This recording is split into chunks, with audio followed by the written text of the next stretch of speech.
Alright, hey everyone. Over the last couple of days I've been working pretty hard on our VBerth cushions, and from the process of cutting multiple layers of foam and putting them one on top of the other, laminating them, I've learned a couple of tricks about cutting foam, and I wanted to share them with you guys so that you don't get to make all the mistakes I did. So first of all, I would say equipment, having the right equipment makes the job so much easier, faster, and more precise. So I was lent this really long ruler from a friend on the dock.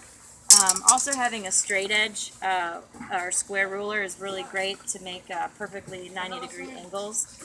And then anything that you can find to weight down your foam is helpful. We just have our old running rigging. And maybe you don't need it as much if you're not outside, but my office is outdoors. So I definitely need it for the wind and also for the compression when I cut. Last thing I have right here is a Black & Decker electric kitchen knife. And this is a 9-inch knife, although the actual cutting part is about 7.5 inches. So just keep that in mind if you're deciding to buy like 4 or 5-inch foam. If there's going to be a wedge in it, this won't cut it because it only does about 7.5 inches. Alright, well, the biggest tip that I learned is to cut the foam with 2 people. I've tried doing it on my own, and it's just never as precise as it could be. So Jordan and I found out a little system and how it works. I'll explain it now, and then I'll cut to the video of doing it. But Jordan will actually line up the foam. Well, first we'll line up the foam with the end of the table. We'll use a straight edge to draw a perpendicular line right here. Then Jordan's going to line up the knife with that line right there.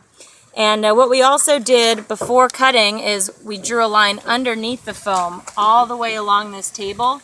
And I'm going to be actually underneath the table as he's cutting, and I'm going to press the edge of the knife into the table so that it stays at a 90-degree angle to the foam. That way we don't have any kind of variations in the angle, which kind of mess it up in the end. So anyways, there's a line underneath the foam that I'm going to be following to make sure that it's on that line.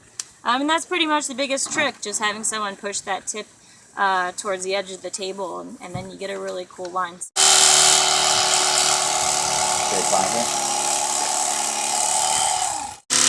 My job is just to hold this edge of the knife on the edge of the table without getting cut.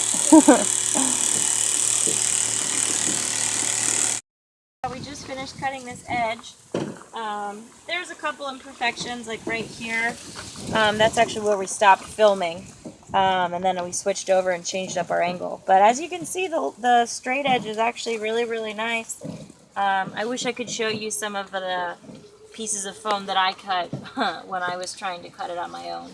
But it's basically very wobbly, and it tends to not be at a 90-degree angle. So this is the best way we found to cut foam. If you guys have found any other tricks with just this really cheap kitchen knife, I think this is about $12 on Amazon. Yeah, if you have any cheaper solutions or one-man solutions, please let me know, because it is a little bit frustrating to try to finagle Jordan to come and help me cut foam all the time. Alright guys, take care, have a great weekend. If you're going to be in a storm area, stay safe.